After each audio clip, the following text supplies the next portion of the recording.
त्याच्यानंतर ज्या वेळेला हे सगळे परप्रांतीय एकत्र येऊन जेव्हा मोर्चे काढतात त्यावेळेला त्यांना पोलिसांनी परमिशन दिली नव्हती, परंतु त्यांची कुठे धरपकड झालेली नाही, त्यांचा कुठलाही रस्ता चेंज करण्याचा प्रयत्न केला गेलेला नाही किंवा त्यांना अडवण्याचा सुद्धा प्रयत्न केला गेलेला नाही। पण ज्या वेळेला मराठी माणूस हे महाराष्ट्रामध्ये ही आमची मायभूमी आहे मराठी माणसाची, आणि या मायभूमीवर जेव्हा आम्ही मराठी अस्मितेसाठी सगळेजण एकत्र येतो त्यावेळेला आमच्या लोकांची का धरपकड केली जाते या महाराष्ट्रामध्ये, का मराठीची गळचेपी केली जाते आणि का मराठी माणसाने सहन करायचं आहे आणि किती सहन करायचं। आता मराठी माणूस सहन करणार नाही, तुम्ही सगळे पाहू शकता या मराठी माणसाच्या हातात ही ताकद आहे। जर ऐका, लक्षात घ्या, या दिल्लीचं पण तख्त राखतो तो महाराष्ट्र माझा आहे, माझा, आमच्या सर्व मराठी माणसाचा आहे।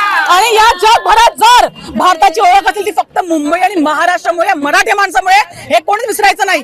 आज मराठी माणूस फक्त शांत आहे, तो संयमी आहे, पण ज्या दिवशी त्याचा संयम तुटतो तेव्हा काय घडतं हे तुम्ही सगळे मीडियावाल्याचे साक्षीदार आहात। त्याच्यामुळे आजच्या पुढे मराठी माणसाची गळचेपी कदापि सहन केली जाणार नाही।